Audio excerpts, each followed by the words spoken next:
Hi moonlight വ്ളോഗ്സിൽ എല്ലാവർക്കും സ്വാഗതം. ഇന്ന് ആട് 3 ഇന്ന് പോയി കണ്ടിട്ട് വന്നേ ഉള്ളൂ. എൻ്റെ അഭിപ്രായം എൻ്റെ മാത്രം അഭിപ്രായമാണ്. പലർക്കും എതിരഭിപ്രായങ്ങളും കാണും.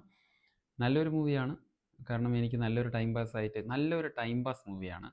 സ്റ്റോറി ഒന്നും പ്രതീക്ഷിക്കരുത്. സ്റ്റോറി അങ്ങ് സ്ട്രോങ് ആയിട്ട് സ്റ്റോറി ഇല്ല. ആദ്യത്തെ 2 പാർട്ട് പോലെ തന്നെയാണ്. പിന്നെ കൂടുതൽ ഡെപ്തായിട്ട് സ്റ്റോറിയൊന്നും നോക്കരുത്. ഒരു ഫാൻറ്റസി കലർന്ന ഒരു മൂവിയാണ്.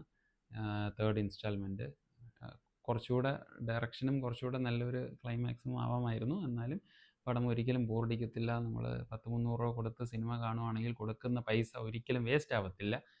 നല്ലൊരു മൂവി ആയിരിക്കും.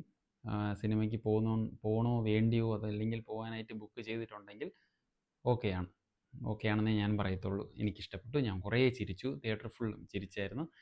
നല്ലൊരു എക്സ്പീരിയൻസ് ആയിരുന്നു. ജസ്റ്റ് ലോജിക്കൊന്നും ഇല്ലാതെ പോവുക, സിനിമ കാണുക, വരിക. കൊള്ളാം, നല്ല മൂവി. എൻ്റെ റംസാനൊക്കെ ആയതുകൊണ്ട് എല്ലാവർക്കും എൻ്റെ വിഷസ്. റംസാൻ അടുപ്പിച്ച് സിനിമ റിലീസായതുകൊണ്ട് എല്ലാവർക്കും സിനിമയും ഈ വീക്കെൻഡിന് ഈ ഹോളിഡേ മൂഡിൽ ഈ ഒരു സിനിമ നല്ലൊരു അഡിഷൻ ആയിരിക്കും. ആട് 3 തംസ് അപ്പ്. ബൈ.